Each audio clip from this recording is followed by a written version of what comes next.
Hello there, nice people. Hope you are doing great. Greetings from Portugal. Thank you for stopping by. Nuno here once again.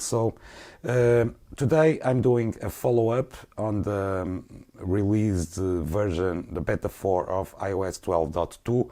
I wasn't able, to make a first look. So today I'm going to make a follow-up on these three devices. This is an iPhone 8, an iPhone 5S and an iPad first generation. Okay, so this is a 1.5 year, 1 year old device for me. This is, as you know, pretty old and the last device to be supported with iOS 12. Okay, and this is an iPad Air first generation, also a 5-year-old device. Now let's run through here some of the things that I encounter after the 48 hours. There aren't many things, by the way. The only two things that were reported on this version are, a redesigned icon for the news app. We don't have that available in Portugal. And also here on the control center, you have this new icon over here for the Apple TV. Okay, it's a redesigned icon, so nothing new over here. So that these are the two things that are available, design wise or software wise on this, and of course bug fixes on this beta 4 of iOS 12.2. Now regarding the daily usage after 48 hours, the battery is okay, no issues here. But by the way, the released the version you already know, I suppose, is the 16E5212F, okay, on this iPhone 8. And of course I have to blur my serial number for privacy reasons. And battery wise, let me go here to the battery. Everything seems to be okay. It is on par with the last builds, and my battery health after 1 year and 2 months is perhaps I'm with 92%. Not a good. It is a little bit of a battery degradation on this phone. I don't know why, because I take good care of my devices, but either way. It's okay for me. My daily usage, it 1 day of usage, not intense usage, but I leave in the morning, and then of course I plug it when I arrive home, and it's okay for the next day. So battery wise it is okay. Regarding the performance, everything seems to be okay. One of the things that I've noticed is on Safari, for example, that there are a little bit of drop frames here and there when want to close a web page and open another one. Sorry, doing this with one hand. It's not as if sometimes there is a little bit of a lag, but everything seems to be rendering fast. Seems to be okay.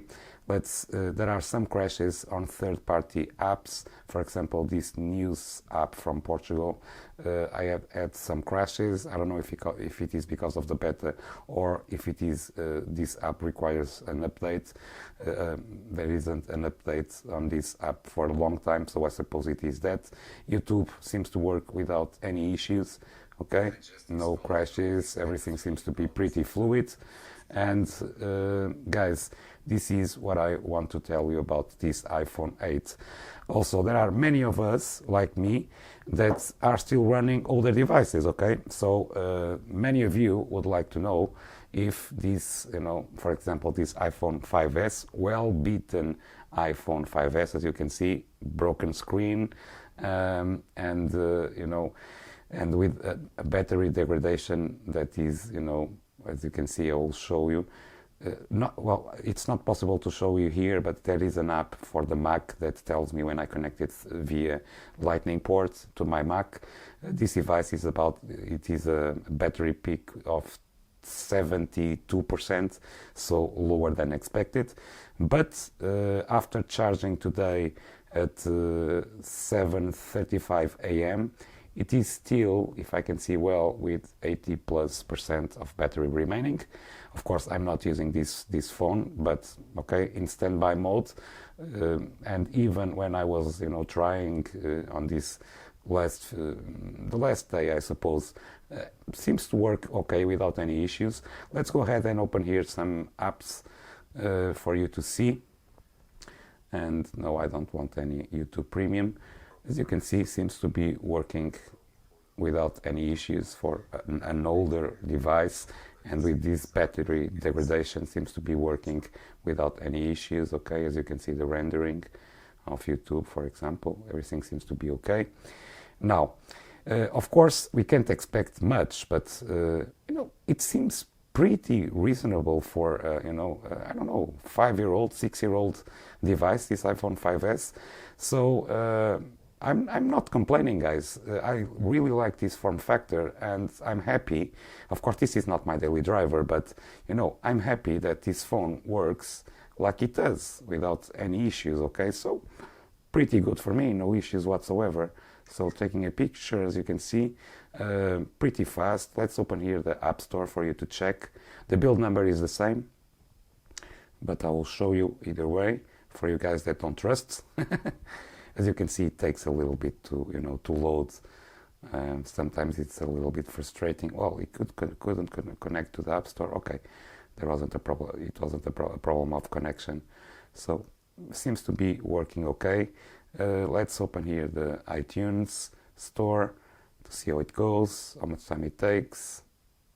Okay, pretty well.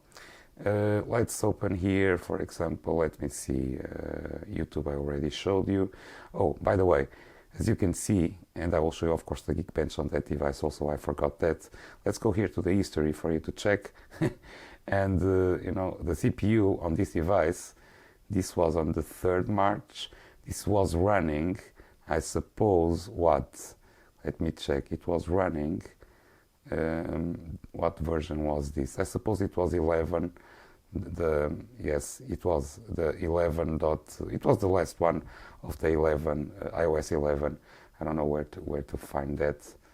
No, I don't know. But these were the results, and iOS 12. These are the results. As you can see, they are, if you compare these to this one, that's why I hope Apple on the new iOS 13 doesn't throttle this device, because when I go here to the Geekbench that I didn't show you, these are the results. So this is a huge difference between these two devices, okay? huge difference, single core and multi-core. They are, well, my God, what a difference. But regarding this phone, guys, it is still a capable phone for doing all the tasks. Okay, it takes a little while to render. Of course, it takes, as you can see, a little bit of lag here and there. But guys, it is, for me, of course, I'm used to a new device. But if this was my only option, I will be more than happy, because iOS 11 was awful on the iPhone 5S, 6, and even 7, and this iOS 12, gave a new life to older devices. So let's check here the multitasking. As you can see, no lag, good, no issues. So this is the iPhone 5S, and now for you iPad lovers, let's put this aside over here, 1, 2. And let's go here to this iPad and check, of course, also the build number. Let's go ahead. Let's talk about. And the build number for this device, it is the same, 16E5212F, okay? iPad Air 1st generation. And, this device, it is working without any issues. Keep in mind, this is a non-Touch ID iPad Air, so it is the 1st generation, the A7 chip also. And if I go here, I suppose I have Geekbench. Yes, it is the A7 chip, if I'm not mistaken. But let me check here, of course, the history. History. No, Siri, I don't want you. Let's go here to the history. And, they are the same results almost as the iPhone 5, because it is running the same processor, okay, the A7, one processor, 2 cores, okay? So now let's go ahead, let's dive in, let's check how it goes, if it is any drop frames here and there. There isn't, everything seems to be okay, very well. Now let's open here the camera app to see. Perfect, let's take a picture. Perfect, no issues. These are the new gestures, as you know, on the iPad Air, on the iOS 12, sorry. Now let's go here to open some web pages for you to check the performance. This is with the battery, I checked it about 82% left, okay, so not in perfect condition battery wise, but it is still okay for what I use the phone. Let's open the same web page, see how much time it takes to load and to render. It seems faster than the iPhone 5S, but I suppose it's for, you know, battery reasons. This is a 72% battery capacity, and this is 80 something, so I suppose this has more performance. So everything seems to be working okay. Let's open YouTube, let's go to my videos.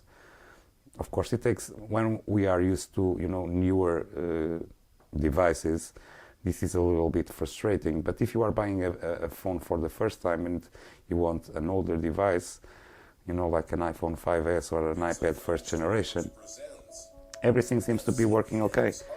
Let's mute this. Okay, everything seems to be working without any issues. Let's open here some, you know, see, no drop frames, everything seems to be working okay. So guys, for me, I don't have any issues on the iPad Air first generation, iPhone 5S and iPhone 8. Everything seems to be working fine. For you guys that are following me for the macOS Mojave, my Mac is behind this iPad.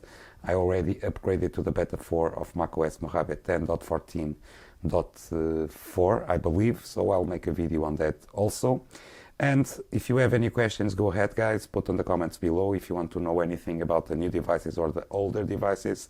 If you have any questions why I'm rocking an iPhone 8 and not an iPhone 10 or 10s, I will explain you if you want on a further video on a Q&A. It will be good to make that kind of videos. And for now, this is all. Long video as always. I hope you stay safe and I will see you in the next one. Bye bye.